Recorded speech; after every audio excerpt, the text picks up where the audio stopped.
Welcome to episode 9 of the Product Development Podcast. Just a note before we begin that this was recorded back in September 2023, but due to demand, I've put these episodes onto YouTube. In the future, I'll also start doing some video recordings as well. So if you do like the content, leave a like on this video, subscribe to the channel, and I look forward to seeing you in the next episode. But for now, please enjoy this episode with Bijan on mastering productivity.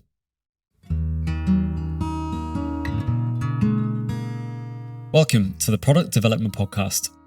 I'm your host, Adam Wakeling, and in this episode, we're talking all about productivity.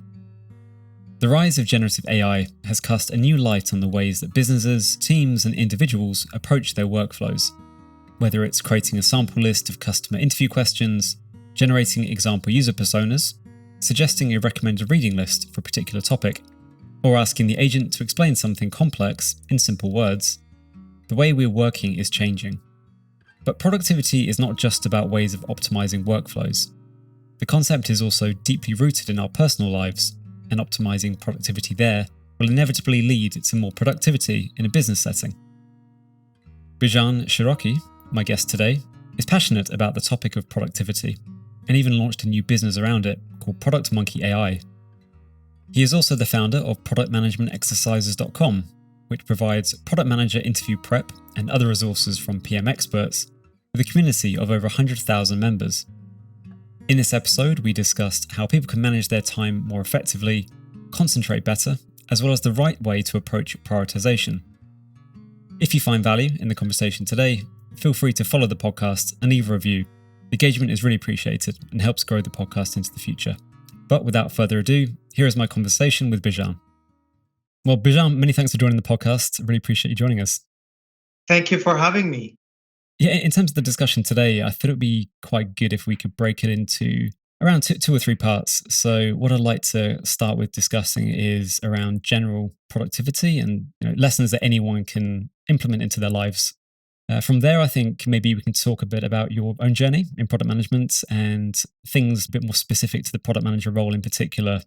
From there, we can maybe dive into some forward-looking discussions around AI, which isn't realized right now, but maybe in 2-5 years, the way we think about productivity might be completely different. So I was thinking before the call, I did a bit of research into definitions of productivity and pillars surrounding it. Keen to get your view on whether you agree with this or not. But fundamentally, I see productivity as 4 key pillars. So one is time, second is energy, third being concentration, and the fourth, knowledge. What's your definition of productivity? How would you break it down?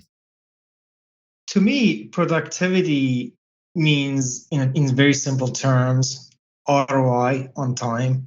And the reason I'm saying ROI without clarifying what I mean on the top of the equation, the denominator, is because it really depends on what you're optimizing for. I'll give you an example. It could mean ROI from a financial perspective on time.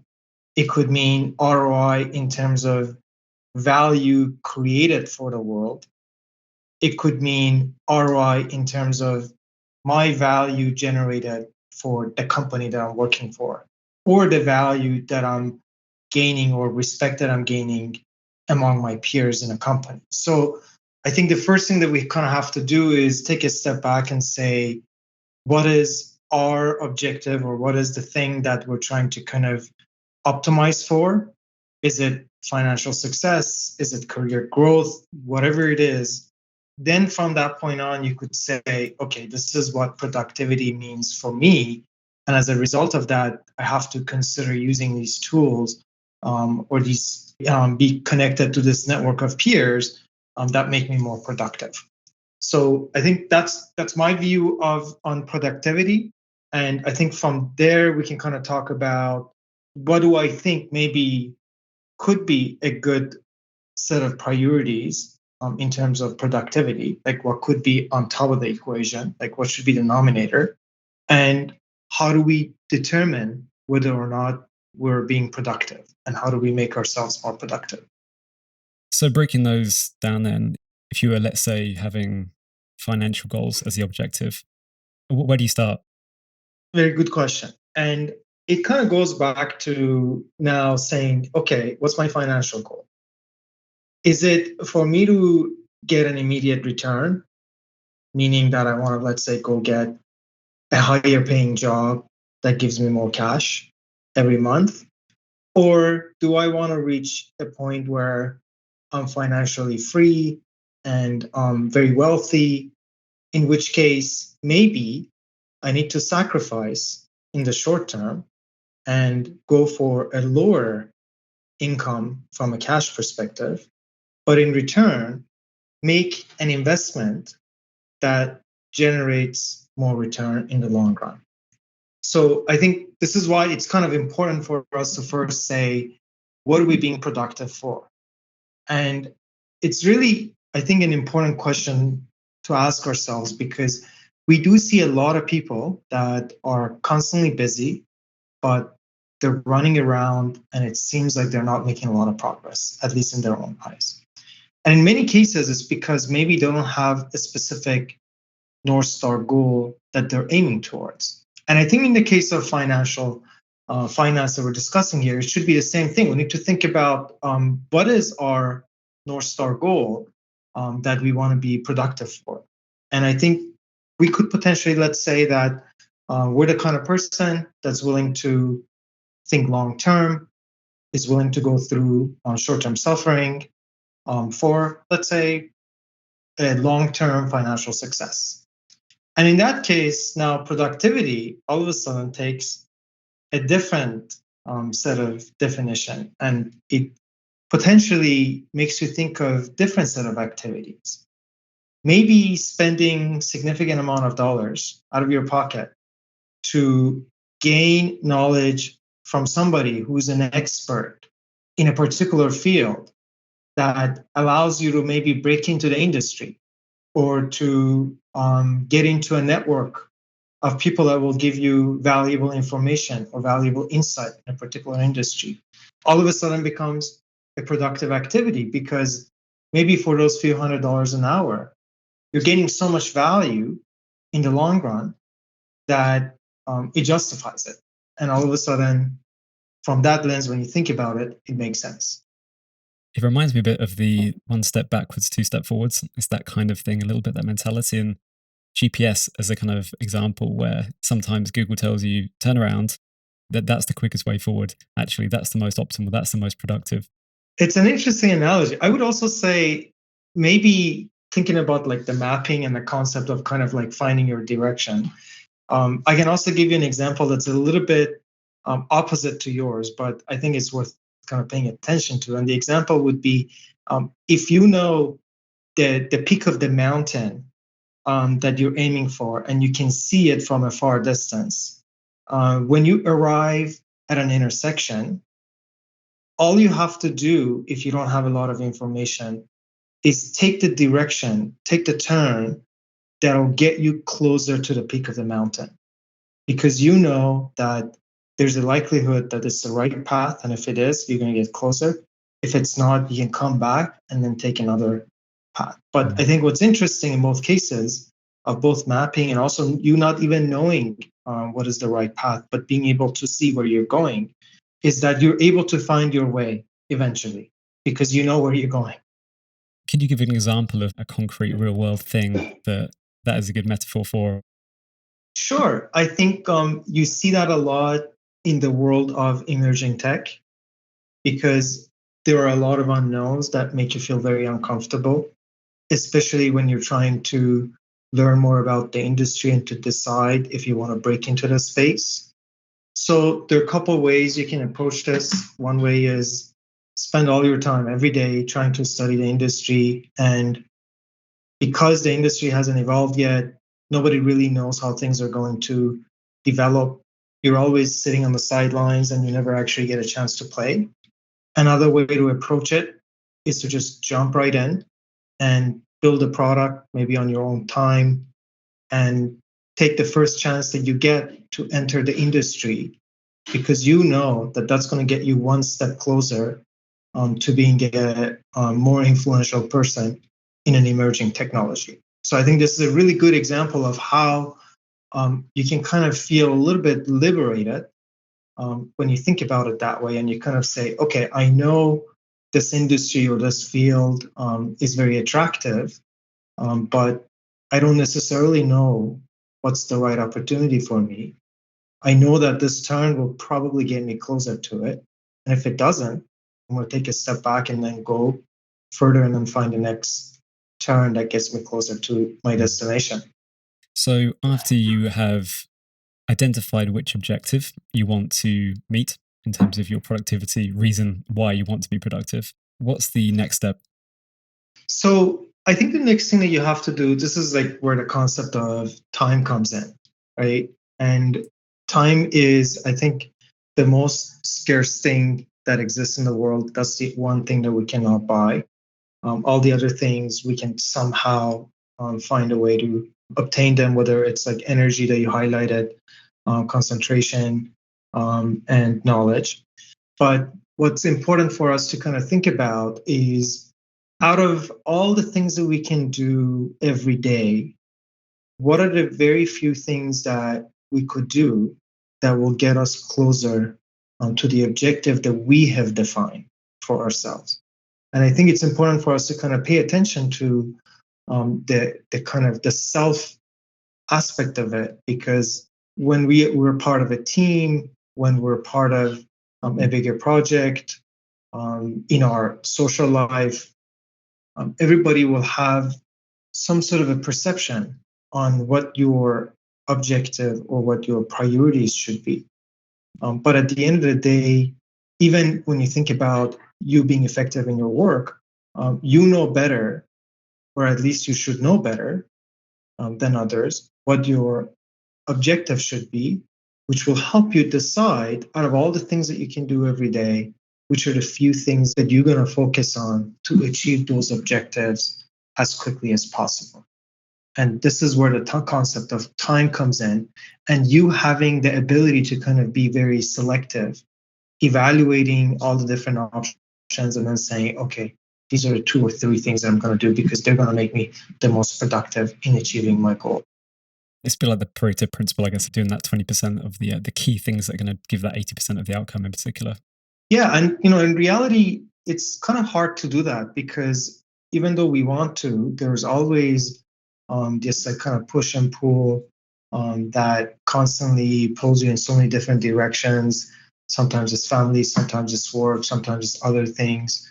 It could be guilt, and it becomes, at the end of the day, your responsibility to somehow protect your productivity and to give yourself a chance to achieve your goal before you basically run out of time and energy.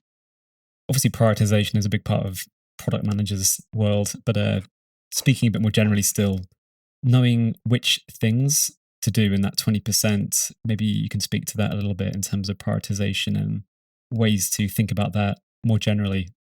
So I think I should also mention that this is a really interesting topic, because in my opinion, the number one reason that startups in particular fail is because they lack proper prioritization, which results in them running out of money, or in our language, energy, before they can achieve their first milestone or their first peak that allows them to kind of recharge, do another round of funding to go to the next round. So that's why it's so important for especially tech companies and startups to think about prioritization.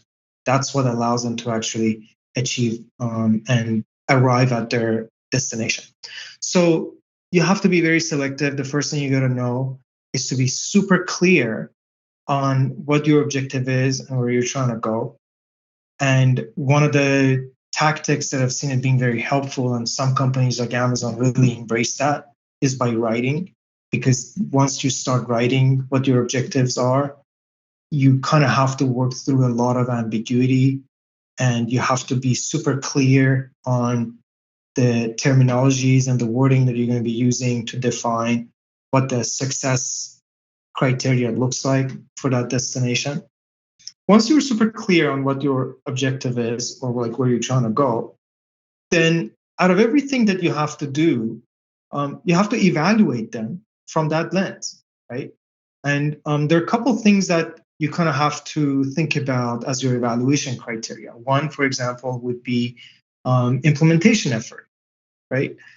It might be something that's very relevant to your objective, but if the implementation effort is so significant that basically jeopardizes the whole likelihood of you arriving at your destination, maybe it makes sense for you to deprioritize it. And knowing that allows you to completely kind of put it aside and explain to everybody in your organization or your team why you're doing that. Another one that's very important is the likelihood, the likelihood of implementation effort. And this is very important, especially in the context of R&D, because you're dealing with a lot of unknown unknowns, and sometimes something takes 10 times larger than others. And you have to kind of take that into consideration when you're trying to get an idea of like what the ROI of these different initiatives are. And of course, you have to think about the impact, right? And typically people say impact to the user, but I think in general, it's more about impact that allows you to achieve your objective, right? You kind of can take a step back and say, okay, impact to the user, it basically allows me to achieve my objective, whether it's like more active users or like more revenue or like more engagement, whatever it is. But you kind of want to think about it that way. So when you kind of take this like formulated approach of thinking, okay, the impact, which would be what's on the denominator on the top, and at the bottom, it's going to be implementation effort. And then you also take into consideration the complexity of it.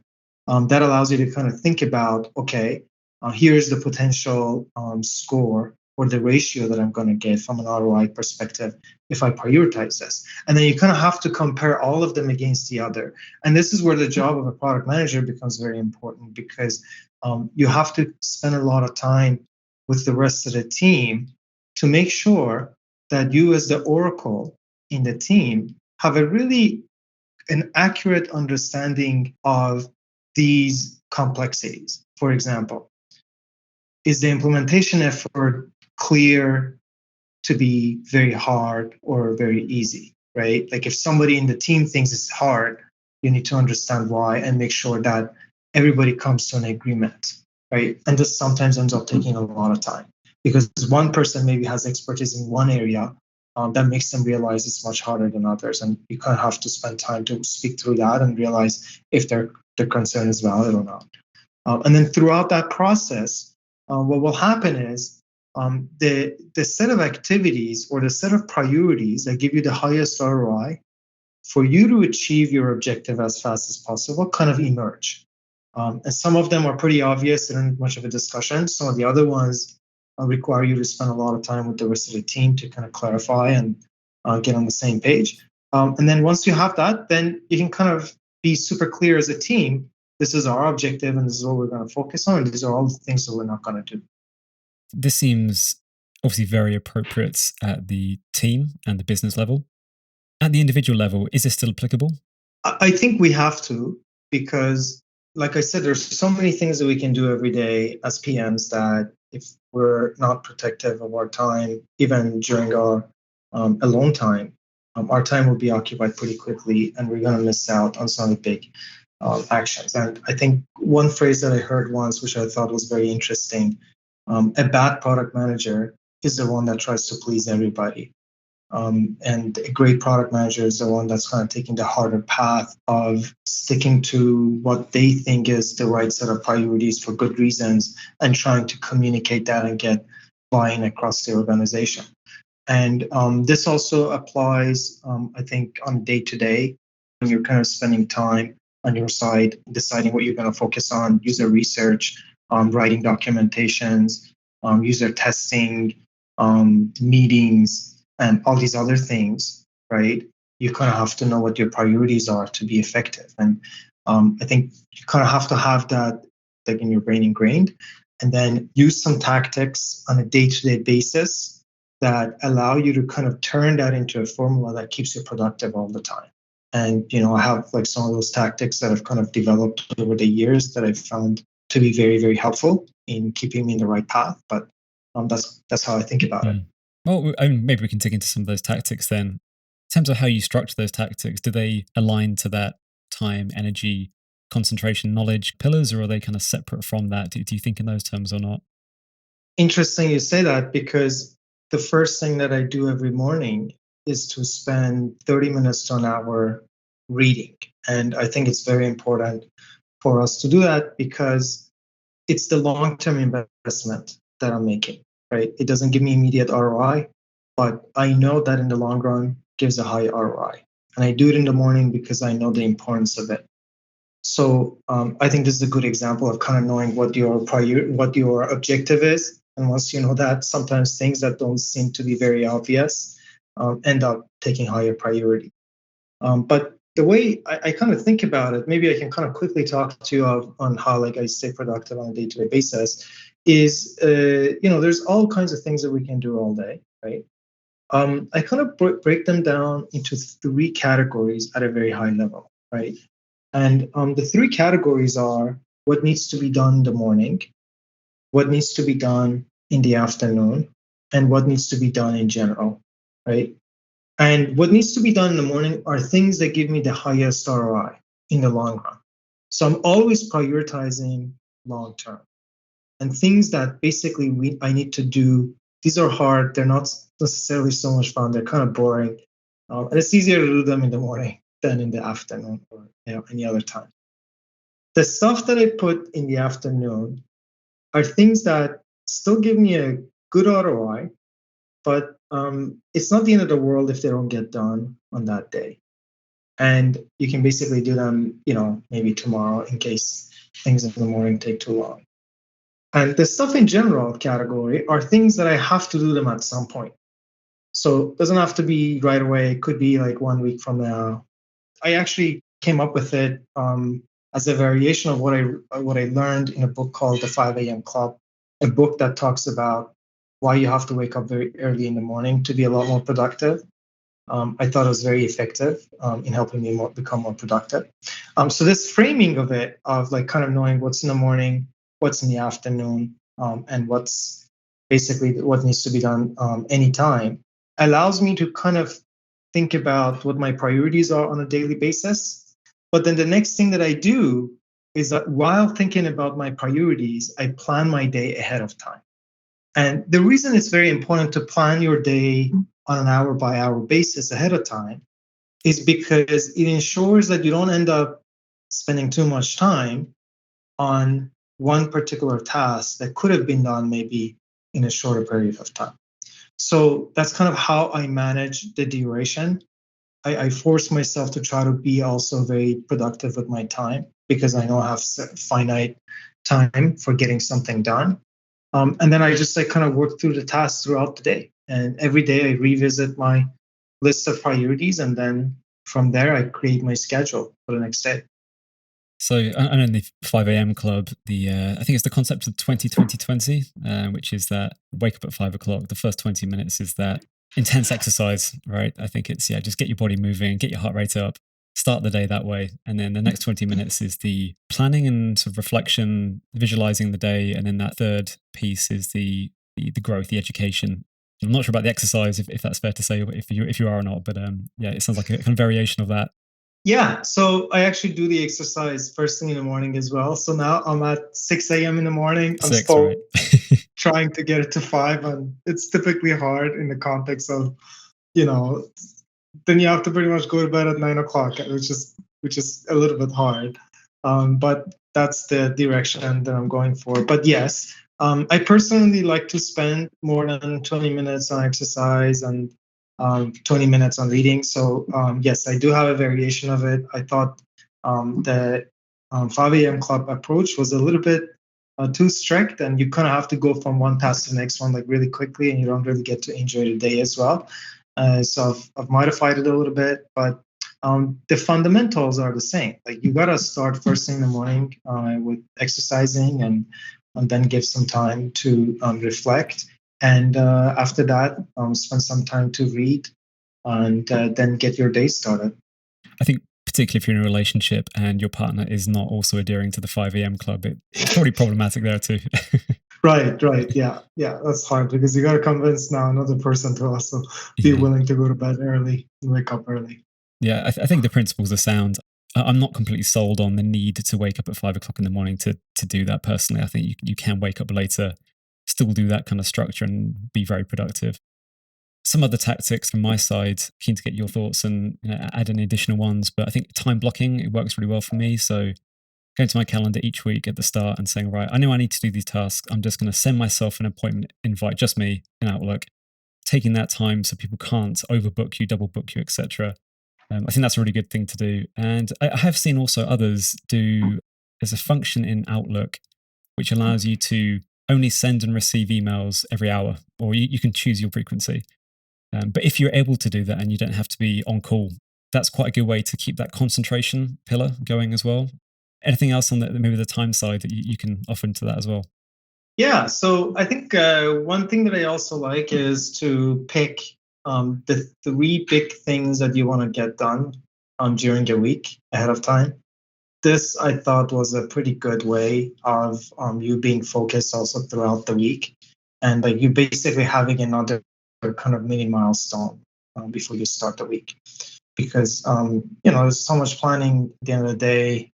There's always unpredictable things happening, especially in the world of product managers.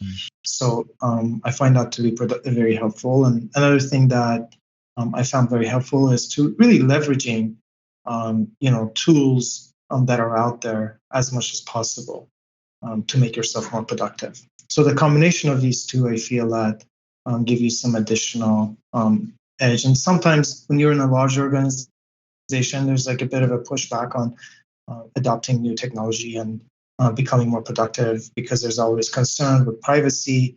But at the end of the day, you need to find a way to persevere and take advantage of the tools that make you more productive. I guess just going through the other pillars then on the energy and concentration side, I think the biggest game changer for me was when I regularly started going to the gym. It was just amazing how much more energy I had in the day. And, I was doing cold showers before that. I was trying to eat more healthily, but it fundamentally came down to just moving my body, exercising very regularly, once every day or once every 2 days. And that was the biggest thing. Yeah, and the interesting thing is, even from a medical perspective, they say it's the best medicine for anti-aging, for anything that you can imagine, dealing with, you losing cognitive abilities in the long run or muscle mass, being at a higher likelihood of having a heart attack. Exercising helps with everything. The tricky part is how do you turn that into a routine? And I found for myself, and this is something that I've learned from my father, who's 82, and he's very healthy, and he's been exercising since he was 30. He still goes hiking, and he goes swimming every week. He told me his trick was he made the rule to himself that he's not going to start his day and he's not going to have his breakfast until he exercises. And it kind of turned it into a habit for him. So he does it every day. Some days, if he's very busy, he does 15 minutes.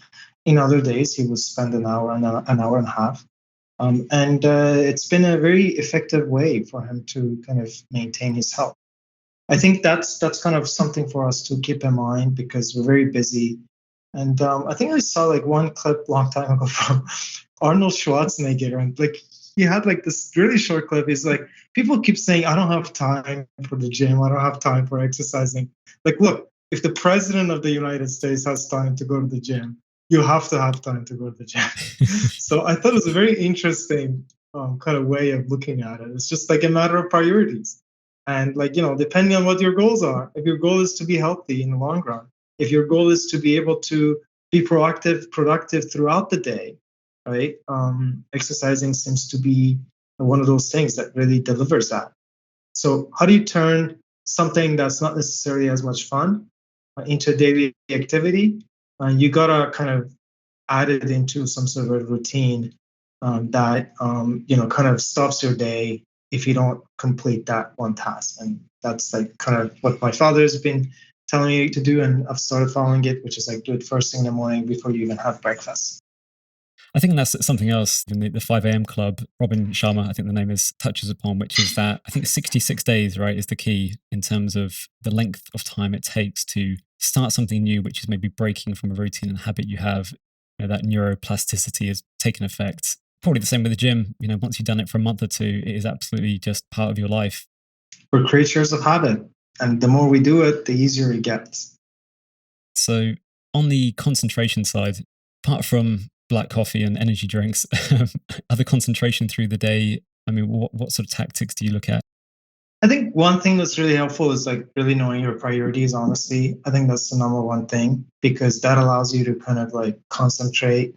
And another thing that you mentioned, like alongside with priorities, is like really allocating time for each of those tasks. Turning off notifications, yes, I've done that. And I realized that as time went by, people became more and more comfortable with the idea that Bijan doesn't reply right away because his notifications are always off. And then exercising also helps. I personally feel that your eating habits have an impact on concentration, especially if you have a lunch that's very heavy, like carb heavy or like meat heavy. That'll impact your concentration afterwards. So I try to avoid that as well, and I found that that's pretty helpful. So avoid pasta at lunchtime, basically. Stay away from that. Anything else on the knowledge side as well in terms of tactics? I mean, podcasts are honestly like a great way for us to also like kind of constantly improve our knowledge. I think, especially if you're exercising, like listening to a podcast is a great way. I have like my kind of annual objectives on like how many books I'm going to read, and I find that to be also like again a pretty good way of achieving them. As you can see, I'm very like kind of number driven. I find numbers and like milestones to be the easiest way for me to remember what my priorities are. And another thing that sometimes it's hard to kind of remember to do it is like being part of a community that's very relevant in the particular area that you're interested in like gaining more knowledge on. So there's like a lot of good communities. So for example, like I'm part of a couple different product manager communities that help me really gain a lot of knowledge. In one of the previous podcasts, I spoke to Alina Verbanchuk, who was a ex-Google product manager, and she kind of went on a journey of learning more technical knowledge in product management specifically. One of the recommendations she gave was asking ChatGPT, what are the essential things to know about if you want to become a technical product manager? It gives you that list. You go to YouTube, you just type in those topics, find out the best rated videos around those topics, create a playlist, and then just work through them. There's so many resources out there which are a good starting point, at least in terms of free resources. And then you can kind of dive into deeper and maybe utilize some other paid stuff as well. Yeah, and I think you brought up ChatGPT, which is a really interesting tool also for knowledge. I heard like Sam Altman also recently say that he's finding out that education is one of those like kind of top 3 use cases of ChatGPT. And I do the same thing. I remember a few months ago, I was like providing some advisory to a heavy R&D based project. And this was pretty tricky for me because I don't have a lot of knowledge, but I had some kind of relevant experience that made us decide that it makes sense for us to engage in some sort of an advisory. And the time that it took me to catch up with what they were doing was like, I think less than 10% of what it would have typically taken me. Because I just used ChatGPT to kind of like quickly help me catch up on different technical terms without me having to wait for somebody to reply back to me. So that's another thing for us to kind of think about as a really good tool for us to get quick answers to any question that we might have, especially when we're trying to learn more about a particular like technical term that has a clear definition out there. But when you Google search, you get like, thousands of answers, some of them being too long, that it will take you too long to actually review them and get a good answer from. Maybe, moving on then to your journey a little bit through product management, where you started to where you are now, and maybe along the way, some of the lessons you've learned, and we can kind of pick those apart a bit. Absolutely. So I'm an accidental product manager. I was running a startup for a while, about 10 years ago. And the startup wasn't really growing so much. And we had a few good users and a few enterprise clients, but we kind of decided that it's time to move on. And I wasn't sure what I wanted to do next. I was kind of sharing this concern with my friend. I don't know what I want to do next. Startup is not working, and he said, "Oh, you have to become a product manager." And at the time, what's interesting is I didn't really know what a product manager does, but it just sounded it just resonated with me. It sounded like that's exactly what I wanted to do. So I ended up applying for product manager jobs and updated my resume so it highlighted my experience in the context of product management. And then from there on, I've kind of been in this journey of growing in the product field. The last company that I worked for before going full time on my own venture was a project that I helped them launch, and we reached $3 billion market valuation. So hopefully, that kind of speaks to some of the product skills that I developed along the way. But now I'm spending a lot of time giving back also to the PM community through a community of over 100,000 product managers we've built over the years at PM exercises, and also a productivity tool that we've created for the product manager community. Expand a bit more on what PM exercises does and the latest venture, which I believe is called Product Monkey. Yeah, sure. So, I think it's interesting. At the end of the day, what really grows like as a business or as a venture is like what makes your clients more productive, right? And the reason those kinds of things pick up is because you're basically enabling them to get more bang for their buck. They spend 3 hours, but they're getting the value of like 8 hours, and therefore they make more money. They're willing to share some of that with you by paying you a fee. So that's really what it comes down to, right? So with PM exercises, I was like preparing for a PM job interview with a company in the Bay Area. It was a startup, and I was kind of struggling with knowing how to prepare for the interview. So I ended up creating a website. First version was a WordPress site that just posted an interview question, had an answer, shared it on Reddit, and people said this is great. So then from there on, we kept building PM exercises, and now it's reached a point where we have over 100,000 product managers in the community. They help each other prepare for their product manager job interviews. We have alumni in every single top tech company that you can imagine: Google, Facebook, Amazon, Microsoft, Airbnb, Uber, any company that you can imagine. We have alumni members there. And throughout PM exercises, we also offer a variety of services now. So, for example, we have a cohort on the topic of AI product management. It's the most comprehensive AI product management program that you can find out there. Currently, we're running a 10-week AI product management community session where hundreds of people attend. They exchange ideas, they talk about the latest trends. Sometimes CEOs of AI startups come in and like kind of share their vision and like kind of have a very good engaging conversation with the community. And this all goes back to training people to become better product managers, at least through my lens of and other experts' lens of like, what's the right way for you to approach a problem or prioritize solutions or use AI in your day-to-day job and things like that. So that's really more for like kind of career development. PM exercises has been doing that for about 5 years now. And especially when ChatGPT came out, that was like kind of the aha moment for I think a lot of us. Seeing that, oh, okay, AI is finally here in a way that's actually useful and could be used as a utility. So Product Monkey basically enables product managers to be more productive by automating 80% of the task of creating product requirement docs and engineering task tickets. The idea came to me because I struggled with finding time to create these documents.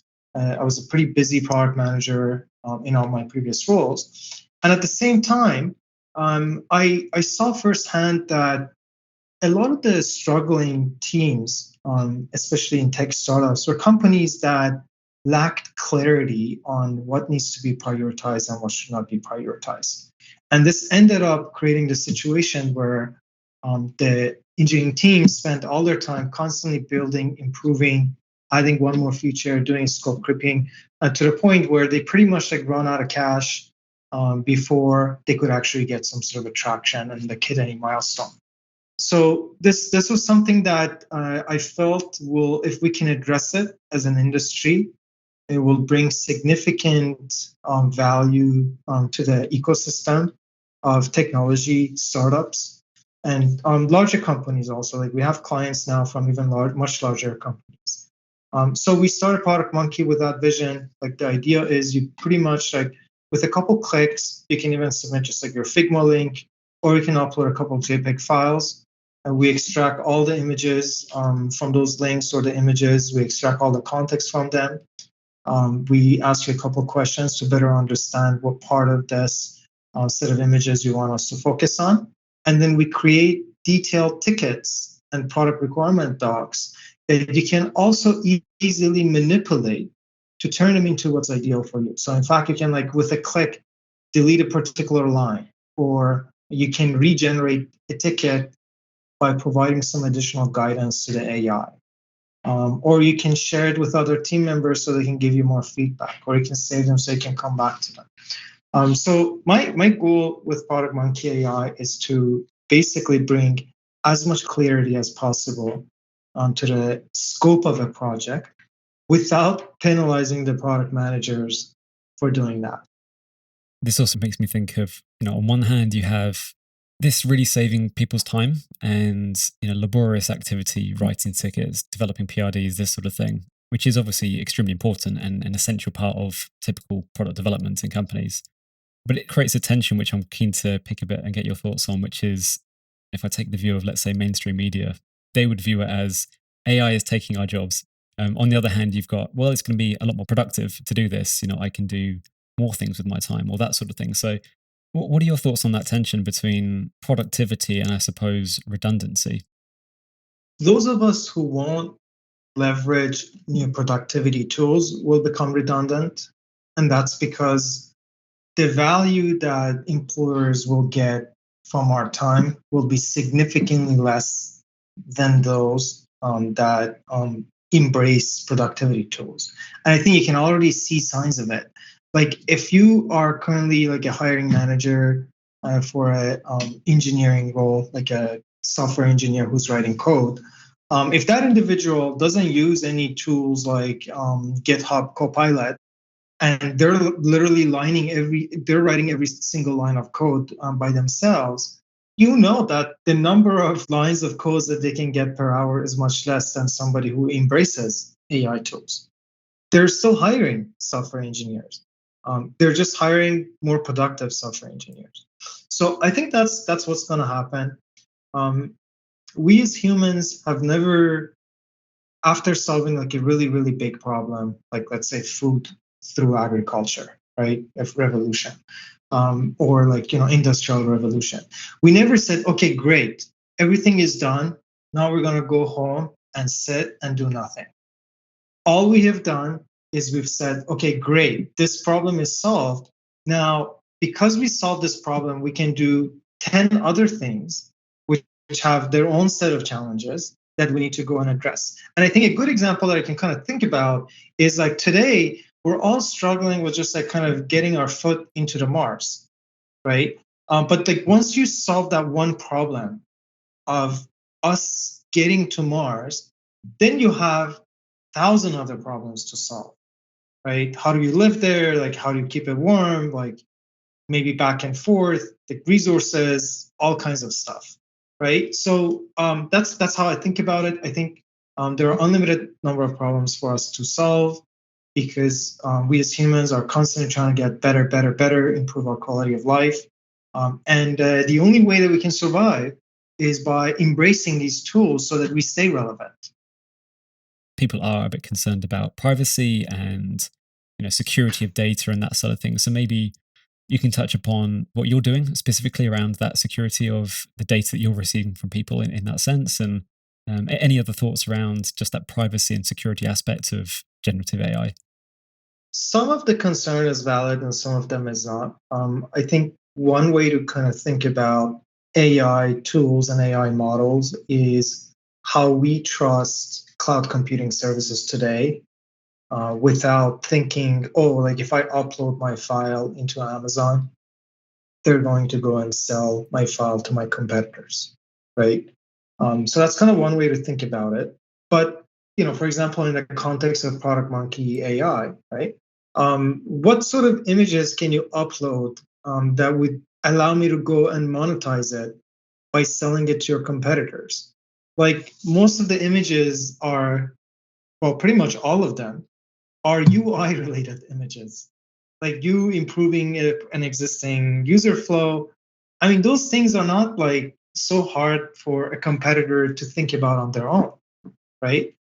So at least I can speak to it in the context of our world and say, what can I do with that information, right? The only thing that I can do is like kind of make sense of it and then send it back to you. Maybe one thing I can do is to look at patterns of what people are uploading and what they're liking, right? In terms of like the outputs that I'm generating, and then kind of use that as a way to improve the quality of the replies for everybody. But that's not any different than how we operate today. So, for example, if you go to a grocery store, they've done a lot of research on where every single item in the grocery store should be placed at. They've looked at the data and they've said, okay, we know where people buy the milk, and therefore we're going to place it here because it's going to maximize the revenue. So that's kind of one thing to keep in mind is, at least in the context of Product Monkey, I think that concerns are valid.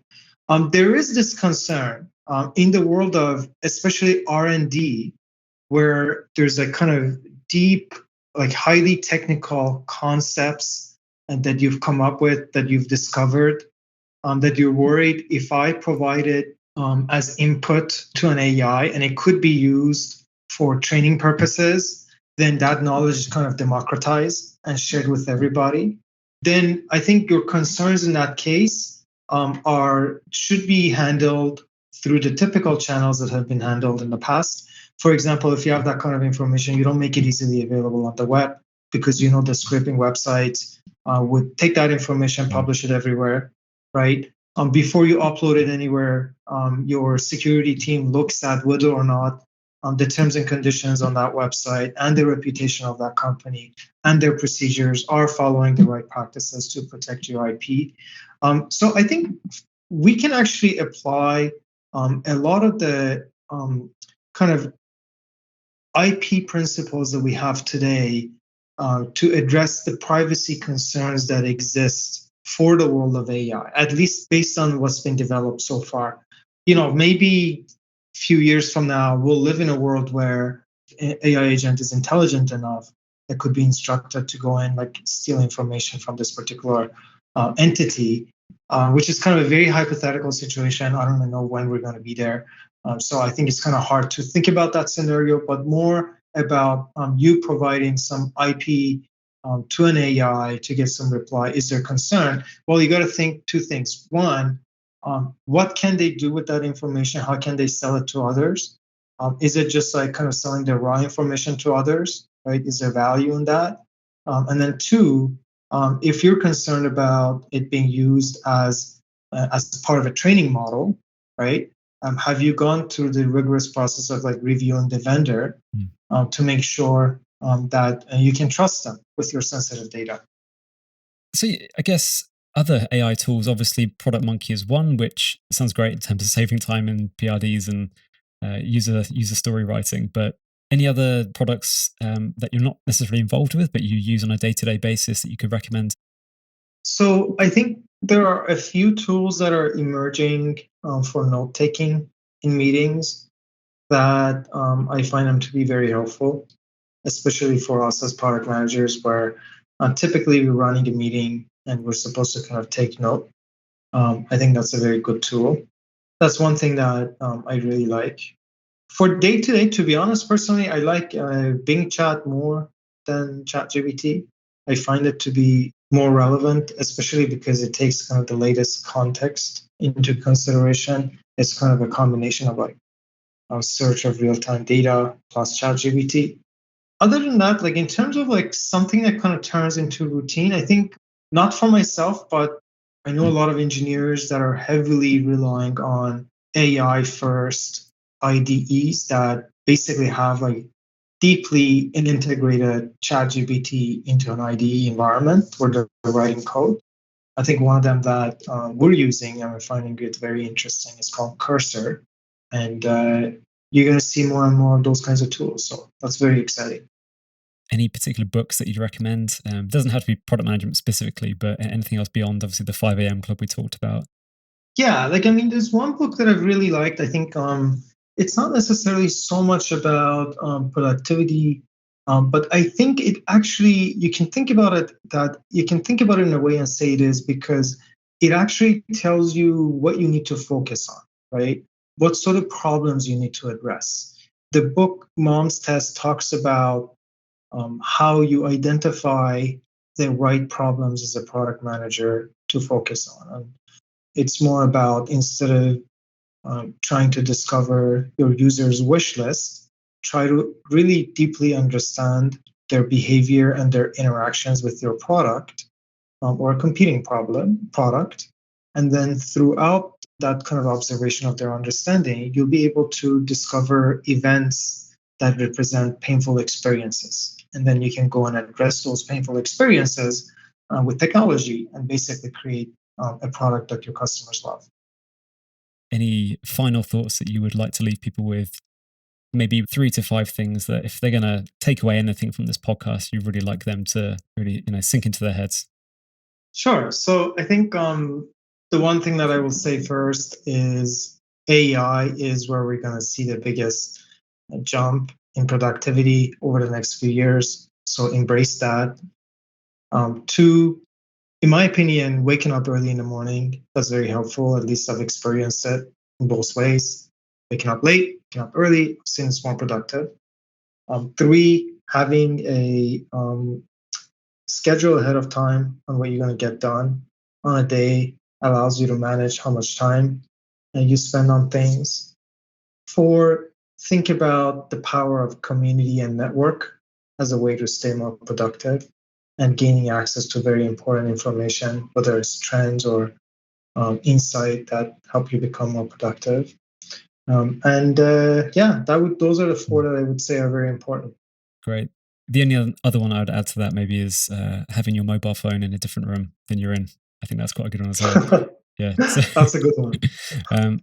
Bijan, thank you so much for your time. It's been fascinating, and lots of ideas and knowledge for people to process and hopefully take some of those productivity concepts into their daily lives and become more productive as a result. So thank you so much for your time. Where can people find you online and Product Monkey and yourself?